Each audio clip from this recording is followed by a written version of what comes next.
this time hindi kami nasasama sa sa deliberation niyan and hindi kami na-invite. We are not totally against of the Solar Para sa Bayan Corporation.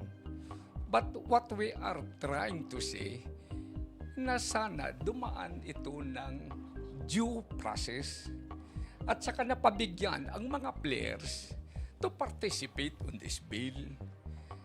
Pero ang nangyari, this was railroaded eh. Nung sinabi niyang i-release ko yung Cabral files, he backed down, saying DPWH Secretary Vince Dizon should be the one to release it as he demands more attention. Saying na, binibigyan ko ng courtesy itong si Secretary Vince kasi total naman siya yung pumayag na ibigay ni Yusek Cabral yung Cabral files under the directive of Sec Vince na he should be given the chance to bring it to the limelight. Kasi kung ako yung maglalabas ng files, sasabihin nila, disputed yan kasi hindi naman yan authenticate. Well, dapat kayo na lang ang nag-authenticate. Yun yung gusto sabihin ni Leviste. Bakit po ba kailangan ng permission to sa publiko po yung mga dokumento? Tulad po ng nabanggit ko, ang files na ito ay ibinigay sa akin pagkatapos tumawag si Secretary Vince at tinawagan din siya ni Yusek Cabral noong September 4.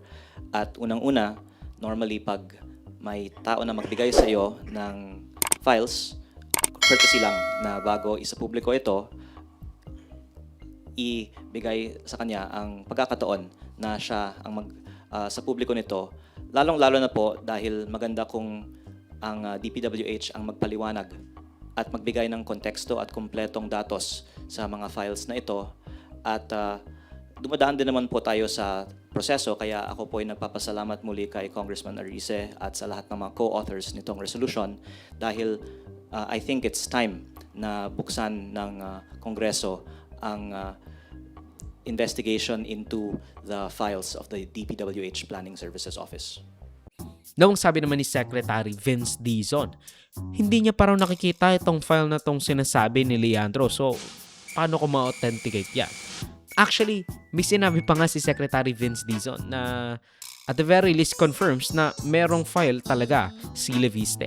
Kasi nga, ang sabi ni Secretary Vince Dizon, hindi niya pinabigay kay Yusek Cabral, kundi sapilitin daw ang pagkuha ng nasabing files na nilagay niya sa hard drive as he throw his weight around kasi nga big time siya. Probably badgering yung mga opisyales sa DPWH to give him the files. Give him the files!